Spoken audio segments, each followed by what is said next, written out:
अनुपमा जहां अनुज कपाड़िया से अलग होकर आज़ाद हो गई, तो वहीं श्रुति अब धीरे धीरे समझ रही है कि परिवार की जिम्मेदारियों को निभाना बहुत मुश्किल है। सीरियल के बुधवार के एपिसोड में आप देखेंगे कि अब शाह परिवार और कपाड़िया परिवार दोनों ही अपनी अपनी तरह की मुश्किलों में जूझ रहे हैं। और एक तरफ अनुज कपाड़िया है जो कि अपनी बेटी को लेकर तनाव में है, तो दूसरी तरफ वनराज शाह है जो कि अपने परिवार को अच्छी जिंदगी तो देना चाहता है, लेकिन साथ ही साथ अपने घमंड को लेकर भी कोई समझौता नहीं करना चाहता।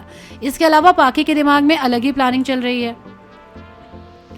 अनुपमा को यशराज की मां फिर एक बार रेस्टोरेंट में जगह दिलाकर चली जाएगी और शाहनिवास में वनराज अपनी मां लीला को बताएगा कि शहर में एक आलीशान बिल्डिंग बनाई जा रही है जिसमें हर तरह की आलीशान सुविधाएं हैं और चाक चौबंद सुरक्षा व्यवस्था मिलेगी।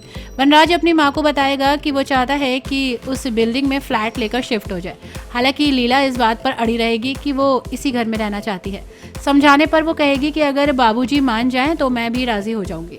वनराज शाह की ये बातें उसकी बेटी पाखी सुन लेगी और उसके दिमाग में कुछ अलग ही प्लानिंग चल जाएगी जो कि सीरियल में आगे सामने आएगी। माना जा रहा है कि वो अपने ही पिता की प्रॉपर्टी हड़पने की कोशिश करेगी। अनुज कपाड़िया जब अपनी बेटी आध्या से उसकी परेशानी की वजह जानने की कोशिश करेगा तो वो खुलकर जोशीबेन के बारे में बुरा भला बोलकर शुरू कर देगी।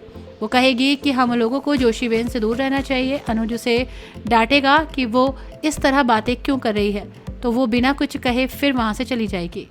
दोनों समस्या की जड़ तक पहुंचने की कोशिश करेंगे लेकिन बात नहीं बनेगी। अनुपमा को आध्या और श्रुति की फिक्र होगी, इसलिए वो अनुज के घर कॉल करेगी। फ़ोन अनुज ही उठाएगा, लेकिन इससे पहले कि वो कुछ बात करे रेस्टोरेंट में यशपाल सर आ जाएंगे और अनुपमा झट से कॉल डिस्कनेक्ट कर देगी। इस बीच श्रुति उसके रेस्टोरेंट में आएगी और पूछने पर वो बताएगी कि कैसे वो काम के बीच में अनुज और आध्या को वक्त देने की कोशिश करती है, लेकिन कई बार बात नहीं बन पाती।